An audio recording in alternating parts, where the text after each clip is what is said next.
Hello, everyone. How are you today, tonight, this afternoon, wherever you are watching this?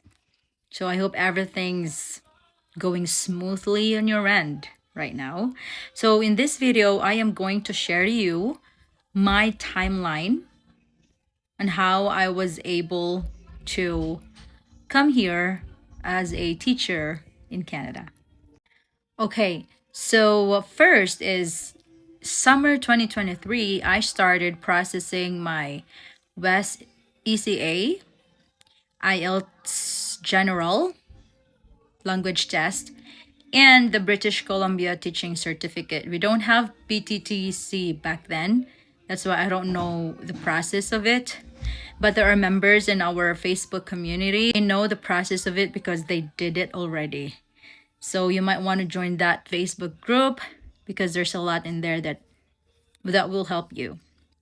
Okay, so those are the three things I did on summer 2023 because I tried researching about processes here, but I can't find anything.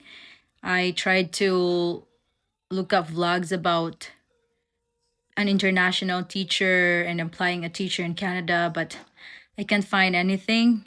So I just did my own thing. So that's my that's the three things I did because with the West ECA and the IELTS General, I can get into the express entry.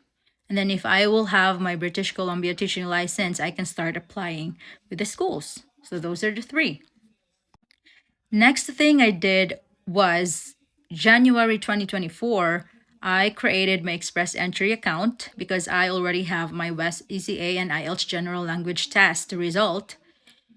That opened the opportunity for me to create the express entry account. So after I created an express entry account, it will automatically give you an access for Job Bank Canada.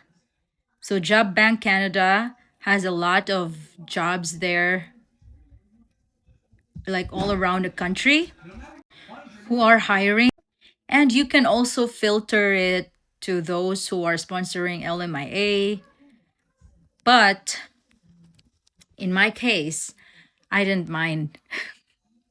Like I even if that school didn't put that they're going to sponsor LMIA, I still sent them applications because even if it's just 1% chance that they might like your educational background or your experiences or your profile, we don't know. They're going to venture an opportunity to sponsor you, right? Which really happened to me.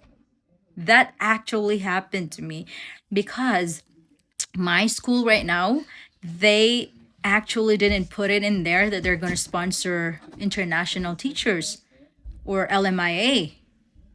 They did not.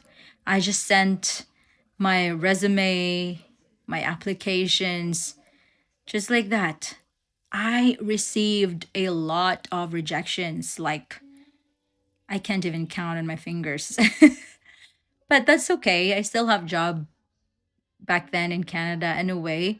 I mean, no, never mind. In the US that time. So it's okay. I just continued to send applications until April 2024. I got that interview request from my principal here. Of course, of course, I said yes.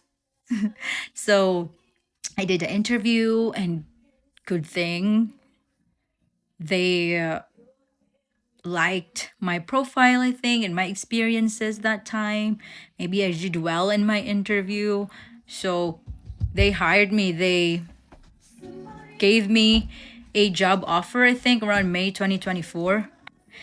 And then they thought that I can be here fall 2024 that time. But I told them that I am an international teacher and I am not a US citizen. I need a working permit. So I am very, very thankful for my employers because they decided to pursue the process, the immigration process. They connected me to their consultant, and that's it. The process started. So now we are going to talk about what is the process now that I went through while they hired me as an international teacher. So the consultant emailed me about the things that they wanted me to submit, or the documents that she wanted me to submit. So the process will be, the school that's going to hire you is going to apply for an LMIA.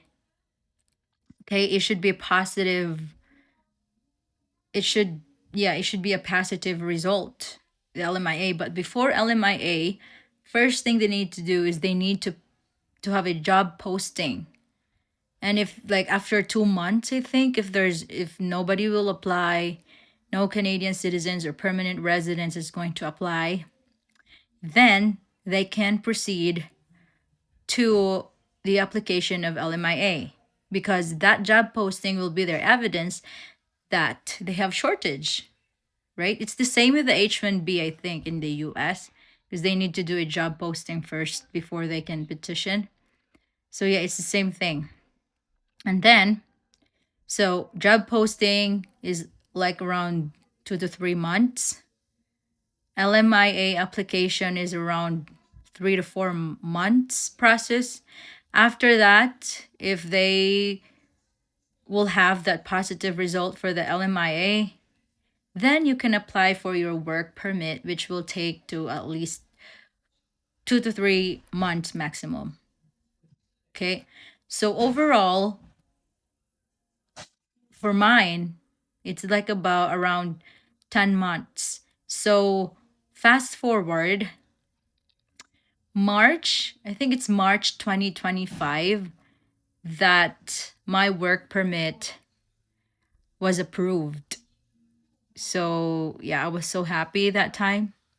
And then after that, they're going to request your passport to be sent to a VFS to stamp it so that you can get into Canada. It's just a 1 year like entry visa.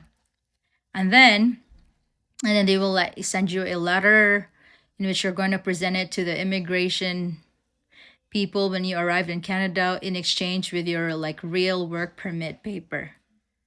And then after that, July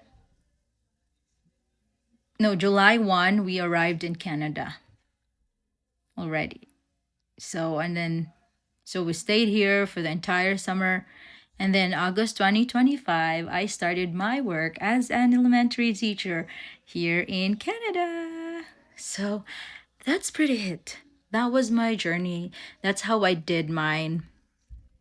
That's why I was able to come here as an elementary teacher in Canada. That's it for today. See you next time.